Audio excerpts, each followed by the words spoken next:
Hola, ¿qué tal? Muy buenas tardes. Bienvenidos un viernes más a nuestro programa Ecoeducativo El Sonido de la Pedagogía. Es un gusto que nos puedan sintonizar el día de hoy, viernes 8 de noviembre. Con esta tarde, pues un tanto, pues ha bajado la temperatura, está el clima un tanto agradable.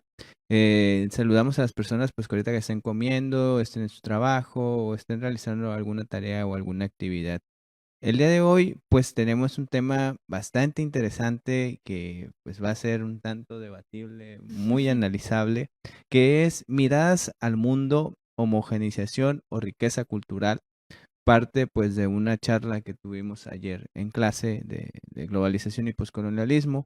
Por eso mismo, pues hoy tengo la dicha de acompañar a que me acompañe una de nuestras alumnas más destacadas de la licenciatura en lenguas modernas, que es Elga López Oseguera. Ella está estudiando el séptimo semestre en lenguas modernas en la orientación en estudios culturales. Elga, pues muchas gracias por acompañarnos el día de hoy. No sé si te gusta presentar con el público, cuál es tu estudio, que estás estudiando lenguas modernas, cuál es tu idioma, tu orientación y si has participado en algunas actividades académicas anteriormente. Hola, buenas tardes. Soy Elga Erika López Ceguera. Pues soy de séptimo semestre de la carrera de lenguas, como ya comentó. Yo estoy en el enfoque de los estudios culturales. La lengua se divide en docencia y culturales. Yo soy culturales de corazón. Y estudio estoy en el idioma de francés. Pues así como tal, así en el programa de radio no había participado. En algunos eventos he participado.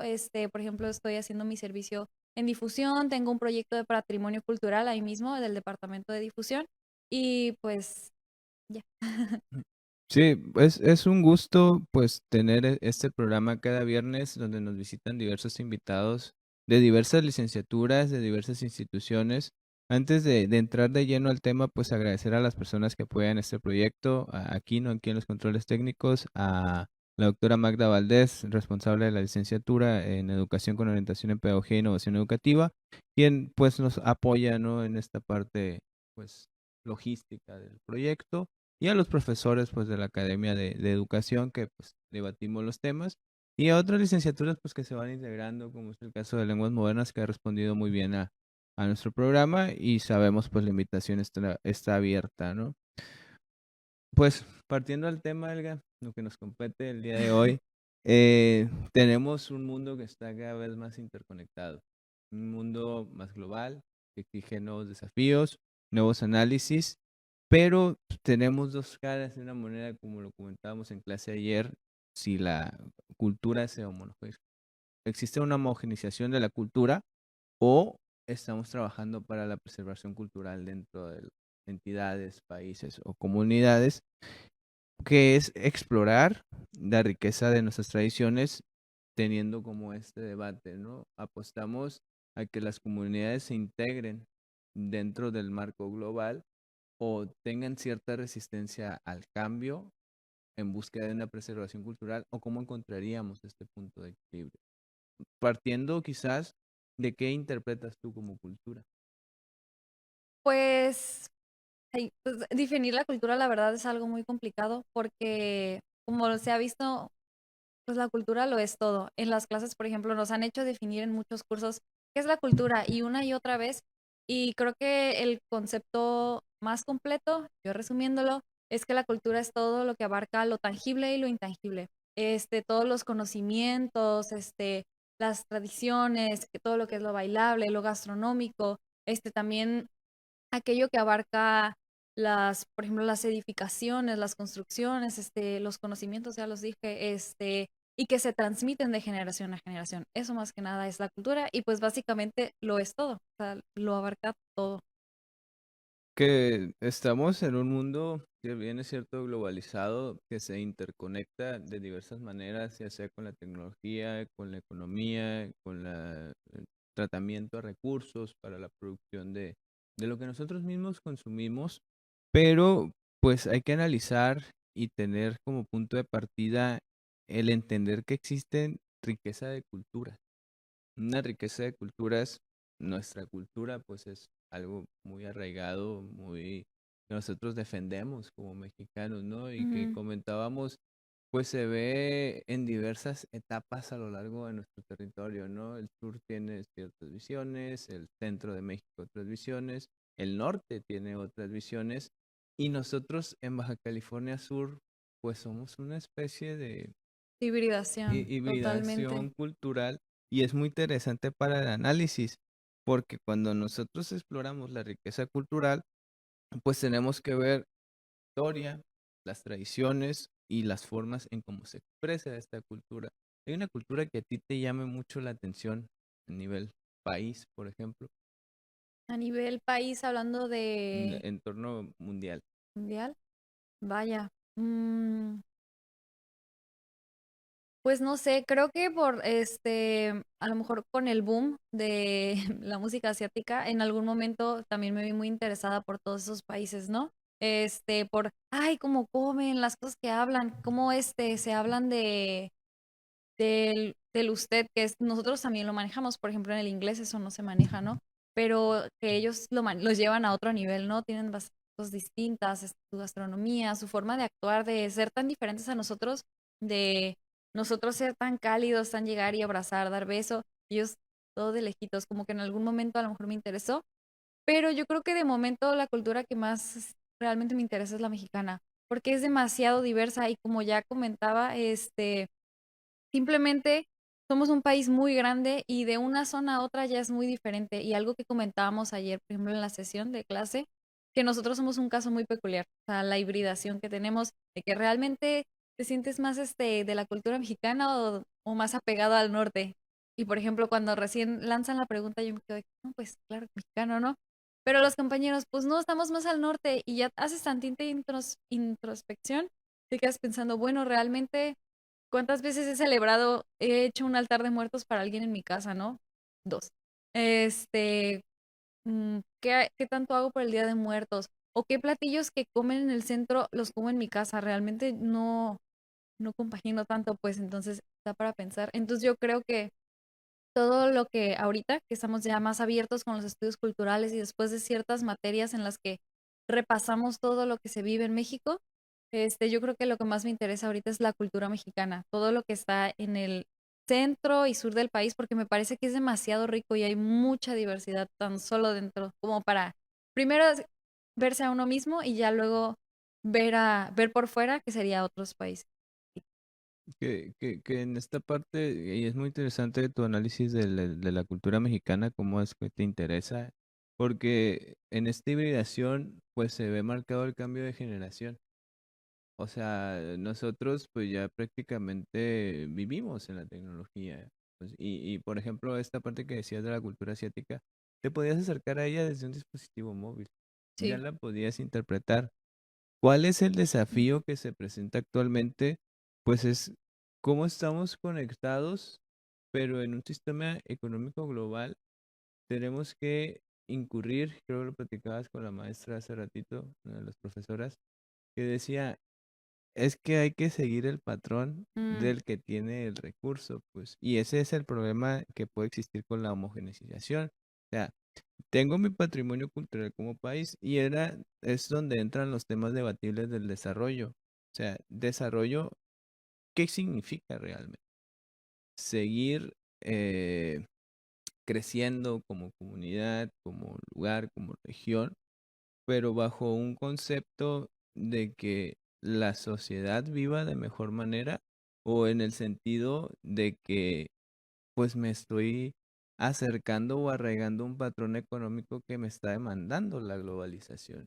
Y esto no infiere en que se pueda decir, bueno, es que si no me apego a un patrón económico voy a estar rezagado porque cada comunidad pues busca su manera de cómo trabajar.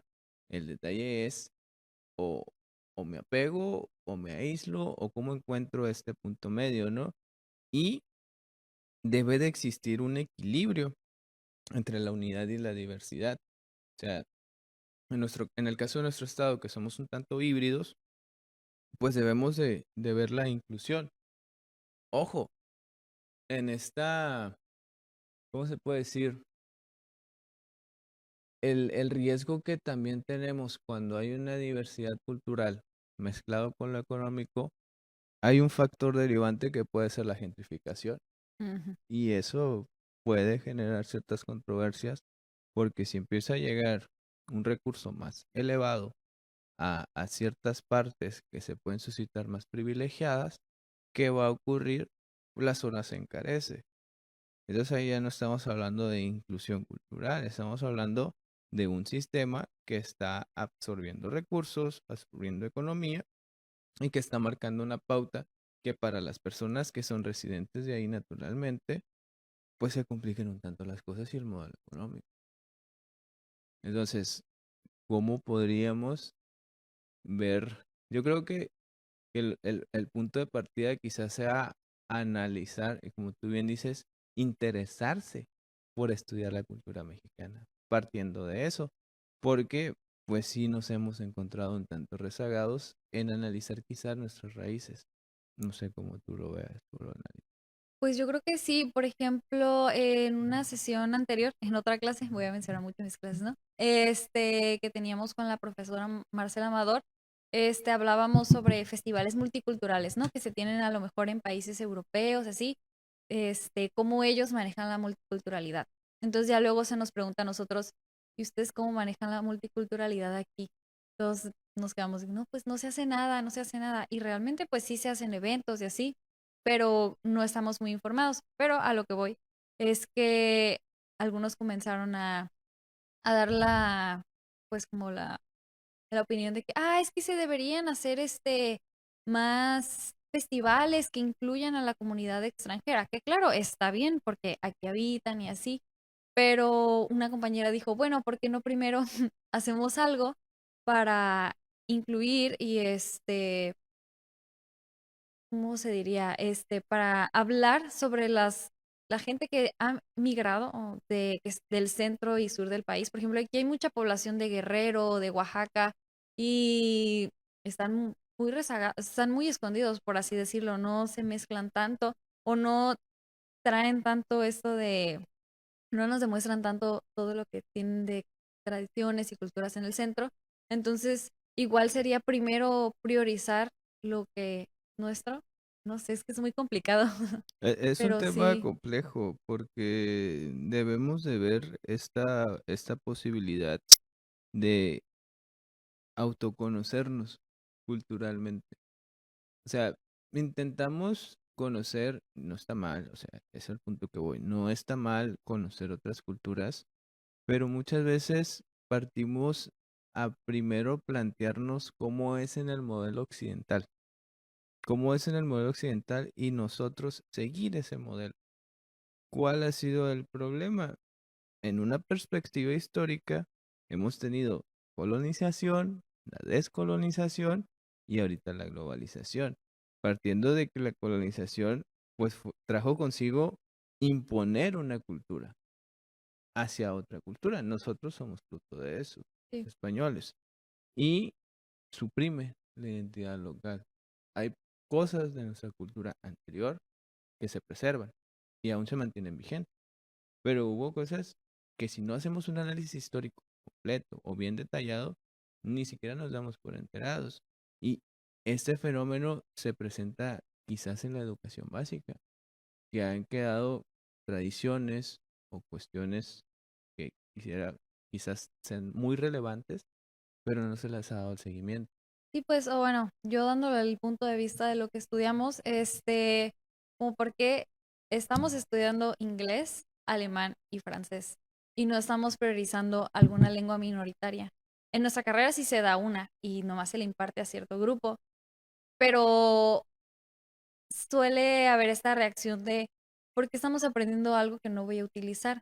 Cuando simplemente no sabes lo que significa para a lo mejor encontrarte a alguien, que sí hable esa lengua, que venga para acá y poder darse a entender, o simplemente porque pues es conocimiento, o sea, no te pierdes nada, es como porque estamos aprendiendo francés, inglés o alemán, porque nosotros lo estamos viendo desde, pues es que son las culturas o bueno, los países que manejan y que utilizan esas lenguas son los que Predominan en el mundo, ¿no? predominan, ajá, en el sistema mundial y así.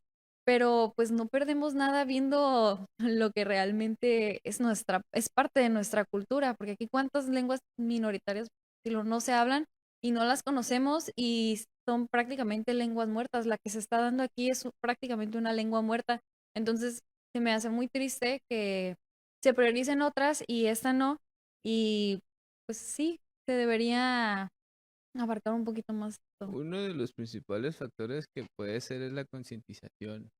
O sea, vemos, y es un riesgo que se está teniendo actualmente, el hecho, no me dejarás mentir, que mucha preservación cultural ya se está monetizando. O sea, Ujú. ya visitar un lugar cultural ancestral está cayendo en, lo puedo visitar, se lo puedo pagar. O sea, y eso también genera un impacto en todo este fenómeno global, donde si produce dinero, activo o movimiento de algún beneficio para una parte o para la otra, es útil. Si no lo produce, no me beneficia. Algo similar pasa con la educación. En esta parte de la mercantilización de la educación, que ya después hablaremos en un programa sobre eso, pero sí es muy arraigado el peligro que existe al seguir que todo deba fluir bajo una economía, porque al final, como tú dices, lo que realmente importa es lo que define y da pie a que toda esta descolonización, donde se intenta volver a recuperar el patrimonio cultural, que es cierto, dentro del estudio no está mal que se mezclen las culturas. Lo que quizás está mal fueron cómo se suscitaron las cosas y fue bajo hechos violentos, Sí. bajo hechos violentos o en este patrón actual donde se impera una cultura sobre otra, pero porque su economía se lo permite, se lo impone. Y es un riesgo de que si no me mantengo al nivel de un sistema, ¿qué cultura es la que voy a estar preservando? Que ayer creo que Caro hizo el comentario que fue muy acertado de culturalmente también hemos avanzado en la igualdad de condiciones para todos. Y yo les mencionaba, es que sí es cierto, o sea, mentira que hace 70 años Ujú. íbamos a tener un aula con mayoría de mujeres. O sea, son cosas dentro de la cultura que existieron hace muchos años y como sociedad, dentro de todo este intercambio que se ha suscitado en estudios, en teoría, en práctica, en prueba y error dentro de las comunidades, ha dado pie a que se vea realmente que debe de existir una igualdad de condiciones y da pie también a que si en un país, digamos, primer mundo, que eso también de primer mundo, tercer mundo, son conceptos Sí, se ha que... intentado cambiar, ¿no? A países desarrollados y en vías de desarrollo, Ajá. pero pues ¿cuál es la diferencia, no? Realmente. O sea, que puedo pagar para conquistar otro país o puedo marcar los lineamientos para que se siga en el entorno global.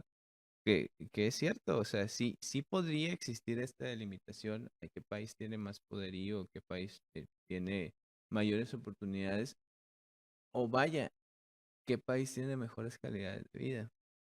Porque aquí también, en nuestro país, si lo vemos de una forma fría o más profunda, nos podemos percatar que la calidad de vida depende también de la zona geográfica y de qué tanto se puede trabajar dentro de ella, ¿no? O qué tantas oportunidades existen.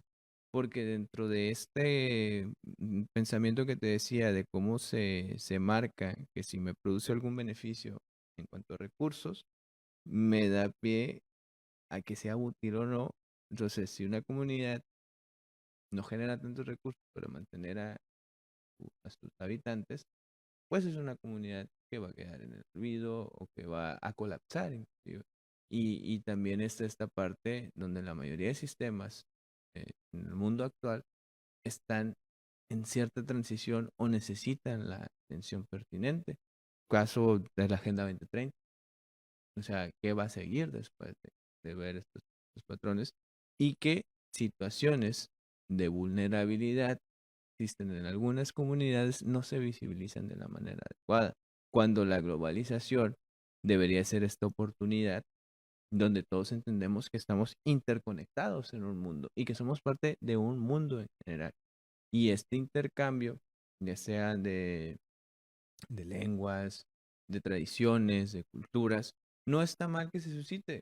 Por ejemplo, aquí, en la ciudad, tuvo más impacto Halloween que Día de Muertos para las generaciones, digamos, anteriores a nosotras, Ujú, o nuestra generación.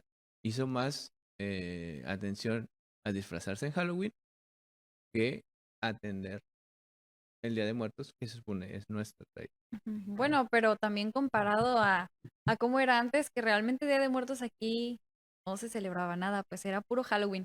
Y ya es cuando llegan precisamente las comunidades que vienen de Guerrero, del centro, que ya se jalan esta práctica y ya pues el gobierno incluso lo intenta difundir un poquito más, ¿no? Que ya estemos más conectados, se hace pues en el teatro, se hace aquí en la universidad.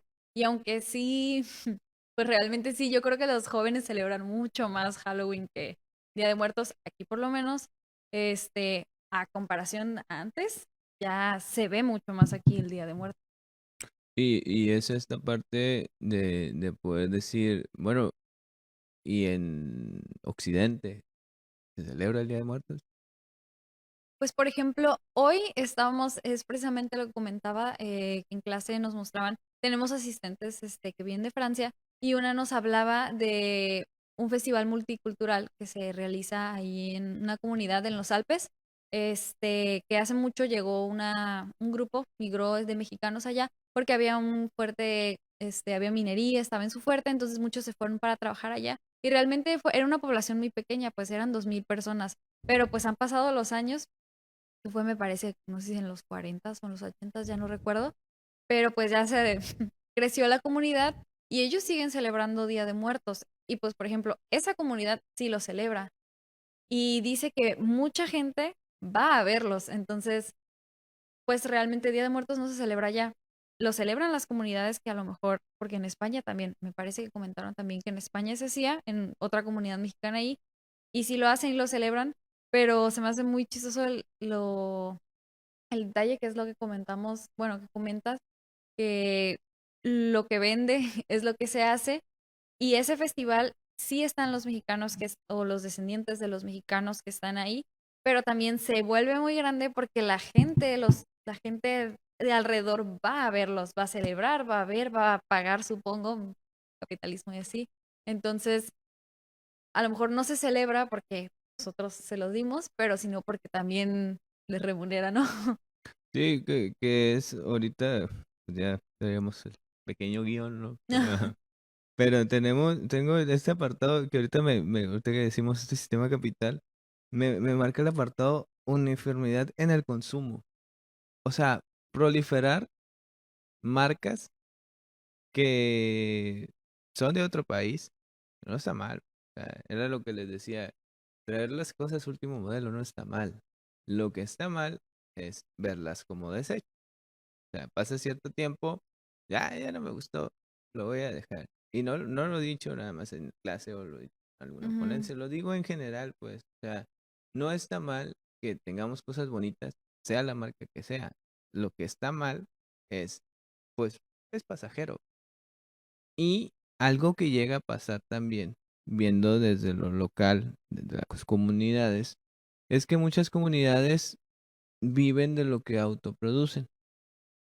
Entonces, como muchas veces la producción de un producto global es en masa, es más económico para el productor, el precio se aminora. Entonces, también pasa esto, que el producto que es artesanal o es propio de la comunidad puede llegar a encarecerse y ya no se puede vender, porque pues ya genera un gasto mayor. O si se llega a vender, se compra por la experiencia de decir, es completamente artesanal.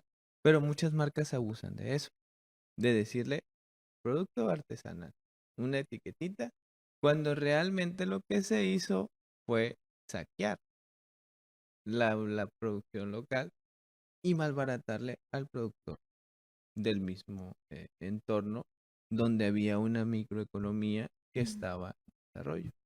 Sí, de hecho hay un cuento, bueno, me parece, no sé si es un libro o es como una recopilación que se llama Cuentos de Canastas, me parece, y está el cuento de de este señor que es un indígena y hace canastitas. Entonces llega un extranjero y lo ve haciendo canastitas, le pregunta en cuánto salen y están muy bonitas. Y el señor le dice, no, pues tanto, y es muy barato. Entonces el extranjero dice, es un negociazo. Entonces regresa a su país de origen y lo comenta, ¿no? A una gran empresa de que les tengo una idea de unas cajitas de regalo, están muy bonitas y va y les enseña la que él compró. Y le dicen de que, sí, está bien, pero te la compramos en tanto, en menos que lo que el personaje, la persona indígena que les estaba haciendo las vendía. Entonces el extranjero regresa aquí y viene y le propone, ¿no? A la persona que hace las cestitas, ¿sabes qué? Te las pongo, hagamos un negocio, tú haces tanto así en masa y no sé qué, y se las regatea muy feo. Y al final, pues, el cuento termina en que el señor indígena no le vende nada. Pero no es para nada extraño esta situación de que les quieren regatear el trabajo original y así. Y también algo que se me hace muy interesante es que cuando son trabajos así artesanales, por ejemplo, realmente nosotros aquí en México, nosotros no los pagamos, los que los vienen a pagar son los extranjeros. Por ejemplo, la comunidad Raramuri, que están en Chihuahua, tienen otro nombre también, pero los Raramuris, este, las mujeres hacen cosas muy bonitas y las venden muy caras y la venden a precio extranjero porque saben que ellos se los van a comprar y nosotros realmente no lo compramos. ¿Viste? Que ahí puede estar el riesgo latente de, por esta querer mover precios, quizás nosotros como locales no querer pagarlo y el extranjero dice, yo te lo pago, yo que me des, porque igual lo puede ir a vender a su lugar de origen, lo puede ir a vender a su lugar de origen y no está mal, o sea, no está mal querer mover un tanto el dinero, pues lo que está mal es que algo que puede ser tradicional o característico de un patrimonio cultural ancestral, vamos a ponerlo de esta manera, se pueda llegar a perder por este mismo querer sobreponer el precio o querer pagar menos de lo que es. Porque sabemos que el trabajo artesanal es muy detallado. No es cosa de que, en 5 minutos. ¿Qué llega a pasar también? Las grandes marcas de, digamos, no puedo decirlas, ¿no? Pero producen en masa lo artesanal. Te metes a la cierta aplicación de la ropa, le pones traje artesanal de tal lado y o es un precio elevado o es un precio muy barato, pero sabemos que hay detrás de esa producción. Sí. Y entonces implica también cómo preservar esa tradición para que no, bueno, en cierta parte, pues sí, qué bueno que se le pudiera dar la difusión o la accesibilidad de adquirirlo, pero que también sea la persona que lo fabrica quien se sienta de, bueno, que nosotros lo hacemos y la misma comunidad lo consume.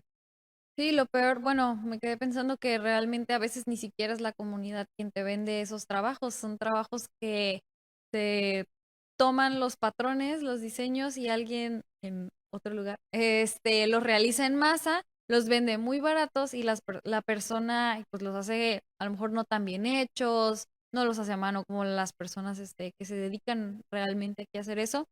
Y a las personas que se dedican a eso, les afecta totalmente el negocio y también lo tienen que regatear muchísimo o pues subirlo a precio extranjero para que solo cierta, cierta gente de cierto estatus las pueda adquirir. Que eso nos daría un desafío dentro de la identidad, ¿no?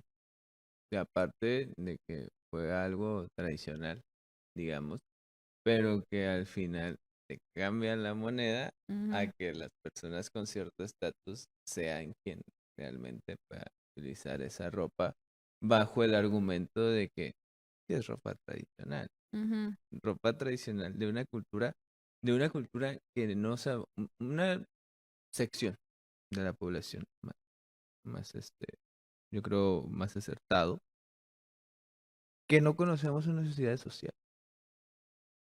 Nosotros, pues no sé qué traje típico se puede llegar a ocurrir, pero que sea una comunidad que no tiene ni siquiera servicios de salud, pero la persona que tiene recursos que pudo pagar el trajecito, pues lo usa porque se ve bonito. ujú. Y eso no sería lo idóneo, no sería lo acertado, al contrario, decir, ok, uso esto porque conocí la comunidad. y me enamoré de sus tradiciones, me enamoré de su cultura y apoyo esa cultura. Es cierto, también puede existir esta parte debatible de que muchas veces no se acercan a comunidades ciertas personas porque hay patrones negativos dentro de esa cultura, machismo, violencia, eh,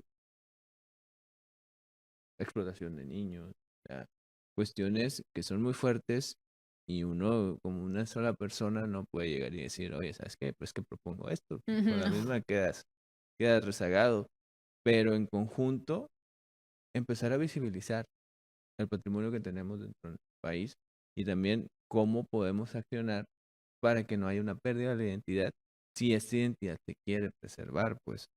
Y en ese sentido, pues lo que nos comentabas al principio, de qué consistía la cultura, porque tenemos que ver qué expresiones artísticas hay dentro de una región o una cultura, cuál es su patrimonio gastronómico, cuáles son sus lenguas y narrativas, que eso me puedes decir ahorita, dime tres lenguas minoritarias de, de todo lo que trae uno en la cabeza, lo único que te puedo decir es mixteco. Sí, Mixteco, Terramuri, ¿sí, no? pues no es la comunidad, ¿no? La comunidad. Sé bien que hablen. Bueno, ahí quizás. O las celebraciones y rituales. O sea, cada una, cuando nosotros analizamos una cultura minoritaria, quizás, partiendo de eso, partiendo de lo minoritario, podemos ver cómo se expresan artísticamente estos bailes que a veces se hacen, que muchas veces eso también es un vicio que se presenta en las sociedades o en nuestra ciudad. Hay una premier de una película, la que tú quieras poner Marvel, lo que quieras, está lleno, se llena.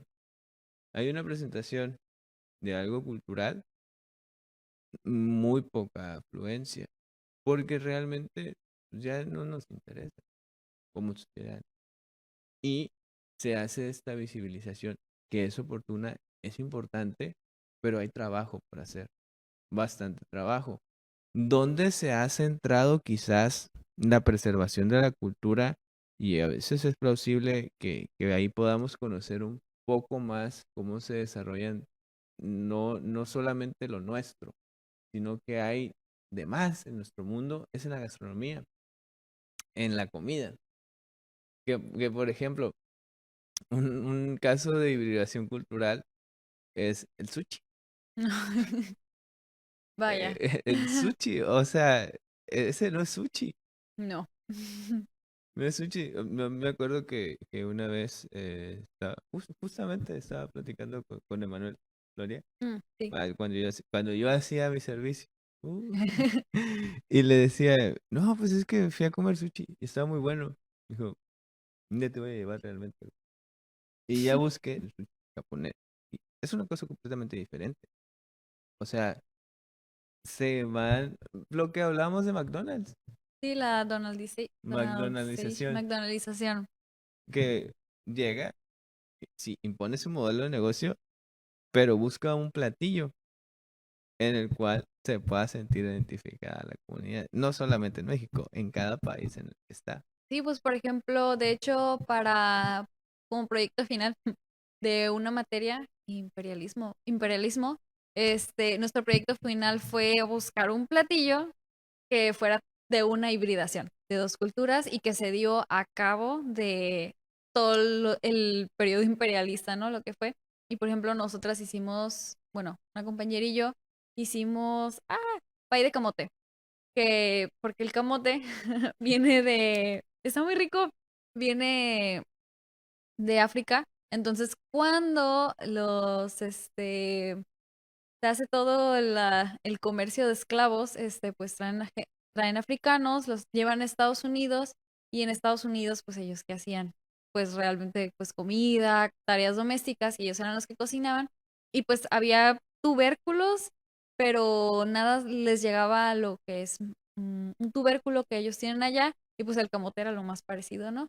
Entonces, pues hicieron el pay de camote y le empezó a gustar a toda la población. O por ejemplo, estas en Reino Unido tienen mucho, en la gastronomía, tienen muchos aspectos de la sazón y de las especias de India que pues ellos llevaban y traían, pero adecuadas obviamente a lo que aguantaban de picor, porque obviamente no aguantaban todas las especias de la comida de la India, pero la adaptaban a su manera.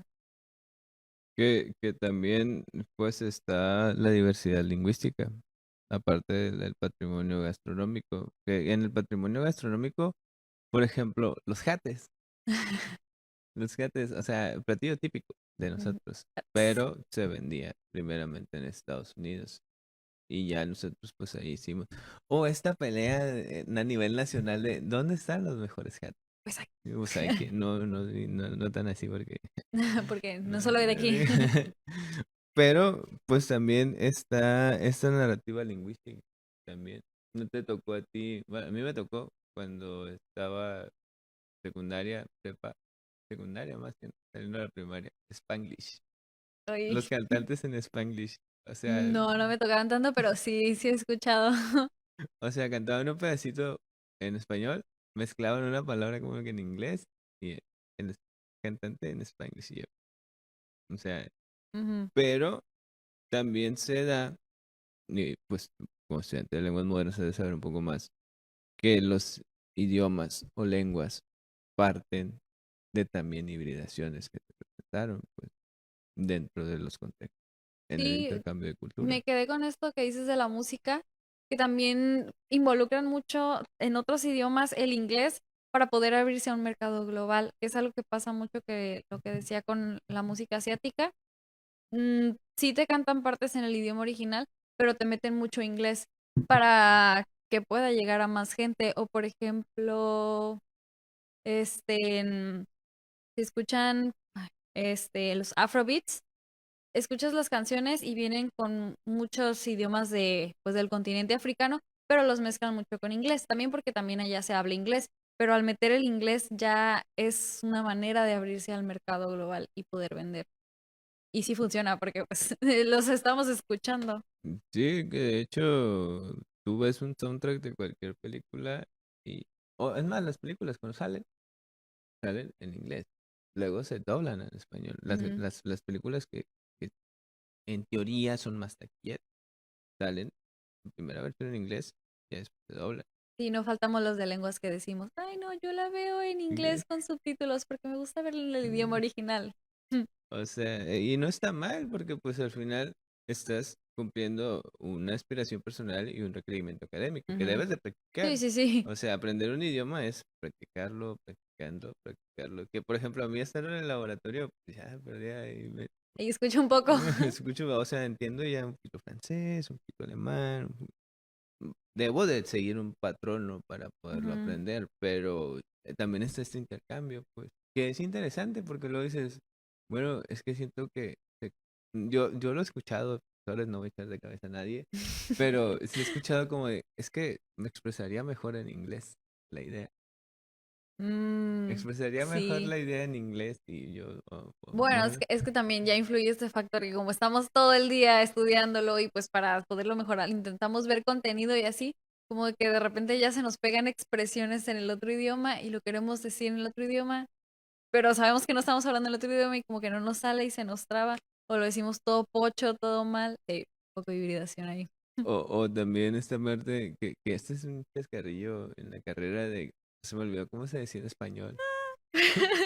Pues es que sí pasa. Sí llega a pasar, pero es parte de cómo se hibrida la cultura, cómo hay choque, pero no perder de vista que también hay que preservar lo que nosotros tenemos. Ujú. Que esto pasó con las celebraciones y rituales cuando vimos lo del Caribe, la santería. O sea, hubo una conquista, pero como pudieron escondieron su religión y ahorita toma de nuevo boom la santería, la tradición católica quererlo mezclar o poder generar de ahí un culto, un ritual, que mi respeto, ¿no? Para la gente que practica ese tipo de religión y la libertad de creencias, pues siempre va a existir, ¿no? Pero es esta parte de poder ver que hubo desde lo religioso también una resistencia a la tradición y la cultura. que ellos ya manejaban o que ya tenían. O esta parte también de la Virgen de Guadalupe. O sea, esta teoría quizás que trasfonde, que al final de cuentas es nuestro patrimonio mexicano. Es decir, 12 de diciembre es el día para la Ujú, Virgen, o también el día de San Judas. sí. El día de San Judas se arraigó como una tradición mexicana, de generaciones pues anteriores a nosotros, ¿no? Pero pues hay gente muy devota a Judas o a otros santos, pero es una hibridación también. Sí, bueno, y por Ese, ejemplo, con lo de la Virgen de Guadalupe, creo que ahí es un ejemplo de el, un intento así de empezar a homogeneizar, porque es bien sabido, ¿no? Que a quien agarraron, pues las culturas que ya estaban aquí tenían a Tonantzin, que era su diosa, y agarran a la Virgen de Guadalupe, los que llegaron a conquistar, y hacen una mezcla entre sí, la Virgen de Guadalupe, su morenita y Tonantzin, entonces la mezclan y pues sirvió para que, ok, ya empezaran a también practicar el catolicismo y así, está esta mezcla para empezar a encarrilar a la gente a homogeneizarlos, a mí me parece. libertad de creencias, pero sí, sí es un claro ejemplo porque suscitándose de esa manera, pues para poder entrar dentro de una cultura, pues ver quién es la otra Ujú, cultura que le puedo tomar. Que pasa también cuando ya analizas a fondo incluso los signos dentro del mexicano, todo esto que plática ya bastante tiempo, pero es también dentro del mismo de nosotros como seres humanos, cómo hemos ido evolucionando de nuestras tradiciones y culturas. Tuvimos a Zeus, ujú. tuvimos a eh, Ra, el dios de Ah, los egipcios. sí, sí, sí. Entonces, una figura que estaba en un poder superior. Que al final de cuentas, ahorita no hay dios o no hay dios, No. no. Pero esta representación, donde también cuando una cultura quiere imponer sobre otra, lleva detrás su tradición religiosa y la imposición del mismo. En esta parte de rituales y todo ese Ujú. tipo de cosas, que al final las creencias individuales, pues cada quien son libres mientras no atenten contra la libertad de otro y sabemos que respetos para cualquier religión que se profese, ¿no? Pero está esta parte también de cómo nos bombardea la tecnología y los medios de comunicación.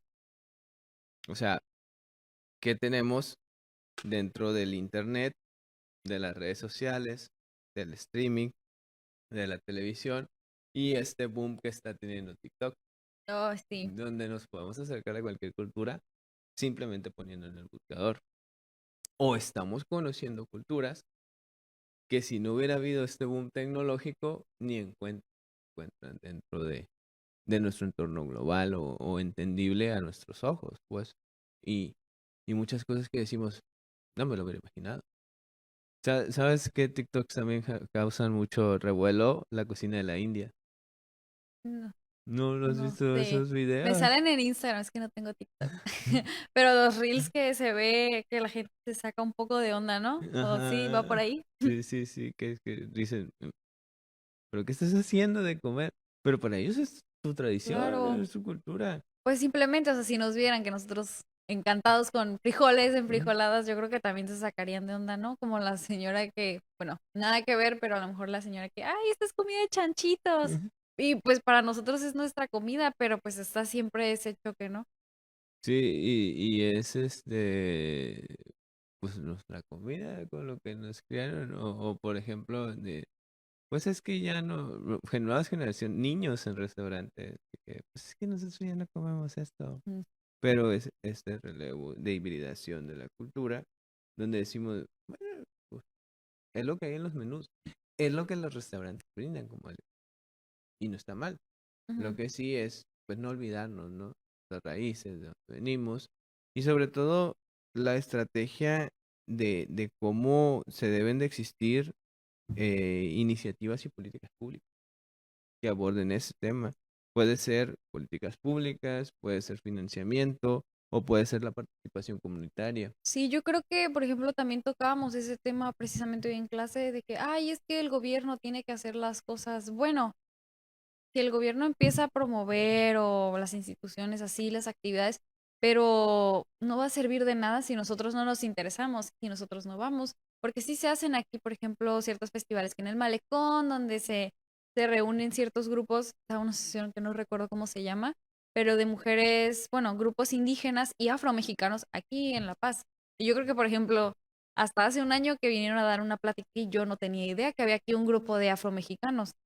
Entonces, ellos sí se reúnen y tienen sus eventos donde comparten su danza, su gastronomía, ciertas tradiciones, pero realmente la comunidad no se involucra, pues. Entonces, por más que a lo mejor sí se quisiera hacer algo por parte del gobierno, nosotros también tenemos que poner la parte de nuestro interés y de querer saber cómo, ¿sabes qué? Vamos a expandir un poco nuestros horizontes, conocer más, estar más abiertos, pero de la misma manera no sirve de nada que nosotros estemos abiertos si pues el gobierno y ¿cómo se dice? Y la comunidad. Pues, ajá, si no, ninguno se interesa, pues no, no se puede, tiene que ser de parte de ambos Es trabajo totalmente. colaborativo y también Ujú, entra ahí la educación, o sea, los mm, planes de estudio, cómo van a abordar la preservación del patrimonio cultural dentro de su currículo, incluso en los programas de intercambio. Aquí tenemos Tatori en la sí, universidad y nos abre una ventana a conocer cómo piensan otros estudiantes de otro entorno, concepto, visualización del mundo y nos nutre porque es interesante conocer qué hay de más, pero no olvidarnos que nosotros también tenemos algo que cuidar o preservar, tradiciones y valores que nos han aportado a nuestro crecimiento comunitario y pues estamos en una comunidad. Y pues sensibilizarlo. No hay mayor ventaja para poder preservar algo que sensibilizarlo. Como bien decías, pues nos acabamos de enterar hace un año. Es trabajo que debe de ser tanto de las políticas como del entorno en el cual nosotros participamos, como estudiantes, como docentes, como investigadores, y debe de platicarse y darse de manera habitual. sí, yo creo que, por ejemplo, para la preservación, la educación sí es totalmente importante, porque, por ejemplo, también hace unos 2 años tuvimos pláticas con un señor que se especializa creo que es antropólogo, y se especializa en la historia de aquí. Entonces, él nos dio un recorrido por el Mogote, por Balandra, y nos platicaba mucho sobre la historia aquí pues, de La Paz. Y estábamos todos muy sorprendidos porque dijimos, en todos los años que tengo viviendo aquí, pues jamás había escuchado nada de esto. O sea, cómo es posible que los libros de historia regional o simplemente que no se nos enseñe algo? Pues porque a fin de cuentas, si no conocemos nuestro pasado y todo lo que, o sea, si no conocemos nuestro pasado, nuestras raíces y así, no nos importa, pues porque no se cuida lo que no se Ujú. quiere porque no se conoce. Sí, Entonces, ujú, queda abierto a la reflexión incluso para las personas que nos están escuchando. Elga, por cuestiones de tiempo, pues ya debemos de dar cierre sí, sí, sí. al programa. Agradecerte tu participación. No sé si hay algún comentario final quieras aportar a manera de conclusión. Pues no, nada más, pues sí, que queda reflexión esto, el querer involucrarse a conocer un poquito más, no solo sobre las culturas ajenas, sino sobre la propia, lo que es lo nuestro, aunque, bueno, también muy grande, no todo, pero pues a abrazar su propia cultura, conocerla, a disponerse y también abrirse a conocerlas y a respetar las de los demás sin querer abarcar y también mm, ab- pues sí, abrazarla de uno mismo para no dejarse, ¿cómo se dice? Influenciar. Influenciar, ajá, pues sí, influenciar por otra. Muy bien, pues muchas gracias por sintonizarnos el día de hoy, viernes. Los esperamos el próximo viernes con un tema muy interesante. Nos van a visitar personas de clubes de ciencia, traen un proyecto ahí muy interesante. Les extendemos la más cordial invitación. Ahí andará el flyer por nuestras redes sociales. Elga, muchas gracias por habernos Por invitarme. acompañado. Kiro, muchas gracias por los controles técnicos. A la doctora Magda Valdés, pues gracias por coordinar este proyecto. Y pues yo soy José Emilio Corral, les agradezco sintonizarnos y les deseo un excelente fin de semana.